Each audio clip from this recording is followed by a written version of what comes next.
let's go, let's go.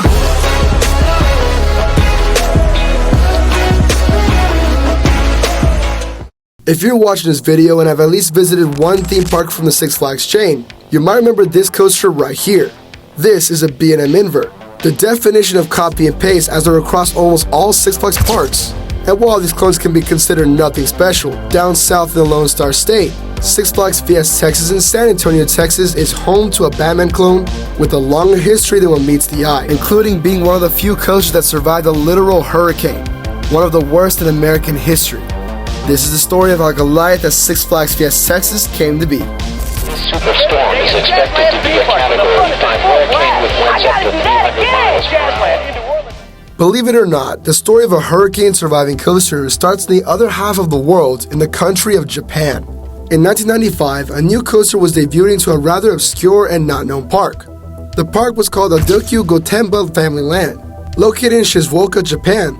The park, despite its small size, contained rather big coasters, including what was considered revolutionary at the time, a B&M invert. Just 3 years prior, the inverts made their debut in Six Flags Great America, and for the theme park industry, these affordable, thrill-packed attractions seemed like perfect headliners for parks. With that, these coasters were bought and shipped everywhere, and soon enough, Familyland had their own. Known as Gambit, this B&M invert is what you typically see in any Batman the Ride clone, except that it was mirrored. Meaning, compared to what we commonly see, the elements in Ride was a reverse of any previous iteration. Despite it all, Gambit thrived in this small park along with its other unique attractions. But then, the new turn of a century hit, permanently altering the future of the Gambit coaster. In the start of a new century, the early 2000s were peak times for theme parks. With the current trend of action entertainment, theme parks expanded to chaotic levels, and the chain Six Flags soon became a powerhouse in their field, with multiple parks across multiple states. Six Flags soon gained the trend of buying theme parks, and soon went expansion crazy, as they little by little added more and more parks to their portfolio. And when looking for further expansion, they turned their heads to Louisiana, with the crown jewel of the state, New Orleans. 2 years prior, the thriving city was home to the one and only Jazzland theme park. This park was the epicenter of entertainment in southern Louisiana, containing unique attractions and the state's largest coaster, the Megazeph. The problem was that despite how it benefited the community, the park was headed for a downward spiral. The original company responsible for Jazzland, Alpha Smart Parks, couldn't handle the task of a big theme park.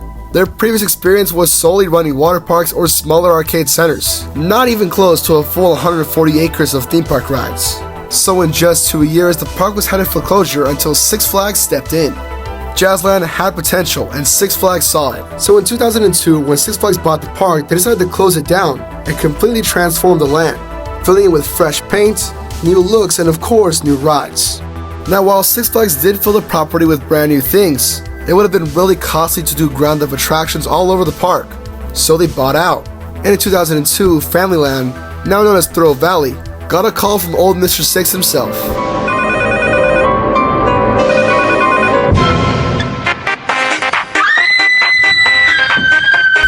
Why? Well, when Six Flags found out that Thrill Valley was not doing so hot and wanted their attractions to leave as fast as possible for the cheapest prices, it was full-on Black Friday for Six Flags, and they bought out a good majority of the park's attractions. Six Flags' receipt was filled to the brim with attractions, flat rides, and of course the whole reason we're watching this video, the B&M invert Gambit. All the attractions were disassembled, put into shipping, and mailed to the USA, now ready for the new New Orleans location. Jazzland was now at Six Flags New Orleans, filled to the brim with fresh paint, new experiences, and of course new attractions. For the overseas Gambit, the coaster was now a headliner for New Orleans, renamed and rethemed to Batman the Ride, containing a fresh black and yellow paint scheme, which honestly is my favorite compared to all the Batman the Ride clones. The park was a hit for locals, and only continued to thrive. In the span of a few years, the park was growing fast, and rumors swirled as plans for a new water park expansion was coming for 2005. The only problem was 2005. Jim, comment on what you've heard in the last couple of minutes. Yeah, well, I just want to be on record, Geraldo. Certainly a Category 5 from what we've seen just by looking at the infrared satellite. August 23, 2005. Radars indicated that a tropical depression formed over the Bahamas, quickly turning into a tropical storm by the name of Tropical Storm Katrina. In typical hurricane season fashion, it was expected that the storm might become a hurricane, But things took a turn for the worse on August 25th, as the storm made landfall in Florida. In an unprecedented turn of events, Tropical Storm Katrina became Hurricane Katrina and rapidly intensified into a Category 5, the highest rating of a hurricane. What's worse is that it started to move west towards the Gulf of Mexico on a direct path for destruction. This led to a moment recorded in the history books forever as Hurricane Katrina devastated the states near the Gulf of Mexico. Coastal cities took the brunt of the hit from the storm, as the surging water swept away cars and homes. For the state of Louisiana, it was even worse, as the storm surge reached a staggering height of 25 feet, completely submerging buildings and property. Through it all, Six Flags New Orleans was taking its fair share of damage as well. Its proximity to large bodies of water made it subject to lots of flooding, and soon enough, many of the flat rides and attractions got swept away by the waters. And if not that, permanently damaged from the winds, as the rides endured 174-mile-per-hour wind gusts. For reference, not even the world's fastest coaster reaches that speed. Post-Hurricane Katrina, the park became unrecognizable, just a horrible symbol of the further damage Hurricane Katrina left behind in New Orleans. The city in general was hurting, and Hurricane Katrina soon became known as the costliest hurricane in US history, and there was no surprise to that. Lots of lives were lost, and damage was super extensive.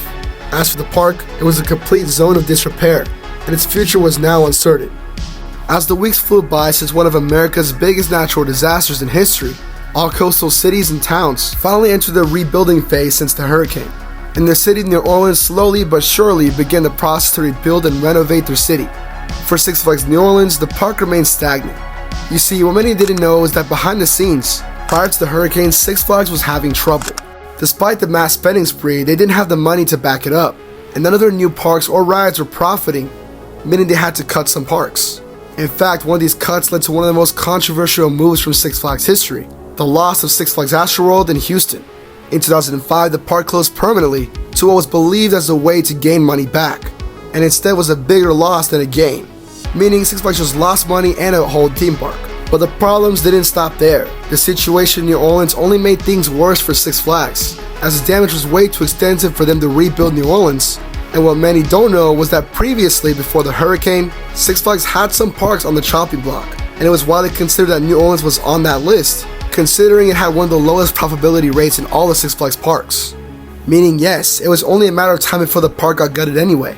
It would have been another Astroworld route. The thing is, Mother Nature did it for them already, and the loss was just way too great. It was time for the final decision, and Six Flags decided to leave the park entirely. But of course, not with nothing.